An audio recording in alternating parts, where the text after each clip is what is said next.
নবাব সিরাজউদ্দৌলা কেন গোপাল ভাঁড়কে মৃত্যুদণ্ডের আদেশ দিয়েছিলেন এবং কেনই বা গোপাল ভাঁড়কে কৃষ্ণনগর ছাড়তে হয়েছিল? ইতিহাস ভুলে যায় ইতিহাসকে, ইতিহাস হারিয়ে যায় ইতিহাসে। হাস্যরসিক গোপাল ভাঁড়ের নাম শোনেনি পৃথিবীতে এমন বাঙালি খুঁজে পাওয়া দুষ্কর। সোনিয়াট কর্তৃক প্রচলিত কার্টুন অথবা বয়োবৃদ্ধদের মুখে শোনা গল্পগুজবের মাধ্যমে গোপাল ভাঁড়কে চেনা, আবার কেউ বা তার অস্তিত্বের সঠিক ইতিহাস ঘেঁটে তার নাম যশ ও ভাড়ামি সম্বন্ধে অবগত। তিনি কৃষ্ণনগরের রাজা কৃষ্ণচন্দ্রের সভাসদ ছিলেন। অত্যন্ত রসিক মানুষ ছিলেন বলে তৎকালীন সময়ে আবাল বৃদ্ধ বনিতা সবার প্রিয় ব্যক্তি হয়েছিলেন। তিনি কবি ছিলেন। মিলনসাগর নামক তার কবিতা আছে। ভাড়ামি আর বুদ্ধির খেলা দেখিয়ে তিনি রাজপ্রাসাদের সবার মন জয় করেছিলেন। মোট কথা, কৃষ্ণচন্দ্রের রাজসভা ও কৃষ্ণনগরের জনগণের যাবতীয় বিনোদন আস্ত এক ভাণ্ডার ছিলেন বুদ্ধিমান গোপাল। কিন্তু এত প্রিয় মানুষ হয়েও তার বাংলাতে তার ঠাঁই হলো না। সালটা ছিল 1757। তরুণ নবাব সিরাজ তখন বাংলা প্রেসিডেন্সি, বিহার ও উড়িষ্যার নবাবি করতেন। তখন মির্জাফর, ঘসেটি বেগম, জগৎ শেঠ, রায়দুল্লভ, উমাচাঁদরা নবাবকে সিংহাসনচ্যুত করার অপচেষ্টায় লিপ্ত। তারা প্রত্যেকেই তাদের হীনস্বার্থ হাসিলের উদ্দেশ্যে শর্ত সাপেক্ষে ইংরেজ বণিকদের সাথে চুক্তিবদ্ধ হয়।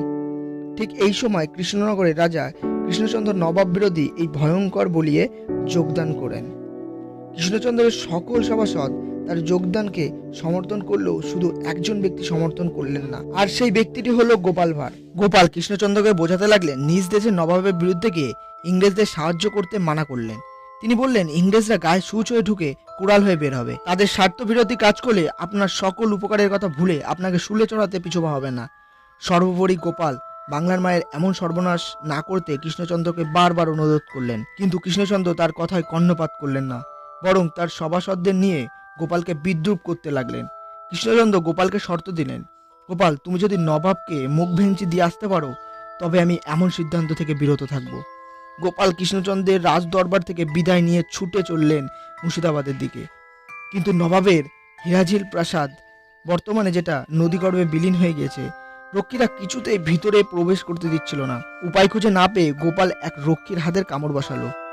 ফলশ্রুতিতে প্রসাদরক্ষী গোপালকে ধরে নিয়ে যায় নবাবের কাছে।